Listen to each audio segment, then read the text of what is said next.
Është një thirrje edhe nga parlamentarët Zisran në emër të organizatës jo qeveritare Zëri Perëndimore i Kosovës, që kemi kërkuar një proces të drejtë, të paanshëm dhe të barabartë, që në realitet kjo gjykatë asnjëherë nga këtu nuk i ka pasur. Edhe jemi këtu edhe për më protestuar se është shumë e vështirë një prokurori e tillë të bën një skandal duke kërkuar 45 vjet burgim. Domethënë kjo është edhe një ofendim për drejtsinë ndërkombëtare, për vetë Hagën, për vetë këtë gjykatë. Do thotë ne nuk mund të jemi pa zonë. Edhe jemi këtu për me dëshmu veten, kontributin tonë, historinë tonë, e cila nuk gëzon mas një çmim të njolluset. Liria po vjen.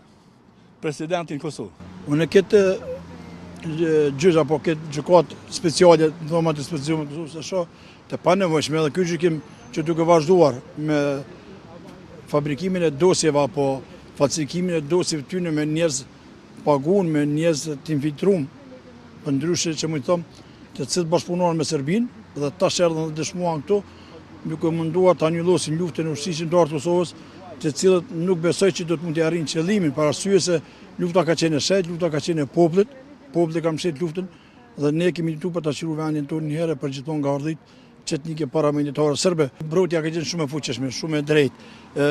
Çdo zog nalja ka vrarë. Kur thom zog, çdo të akuzë tyne mbrojtja e ka hedh poshtë, duke treguar realitet me argumente të forta, me njerëz me dëshmitar ndërkombëtar ne që i patëm në mbrojtjen Brashim Thoçin dhe të tjerët, kështu që besoj si mbrojtja do të hedhë gjitha këto akuzat poshtë dhe ka hedh poshtë dhe ne shpresojmë se në maj ta festojmë lirimin e tyre.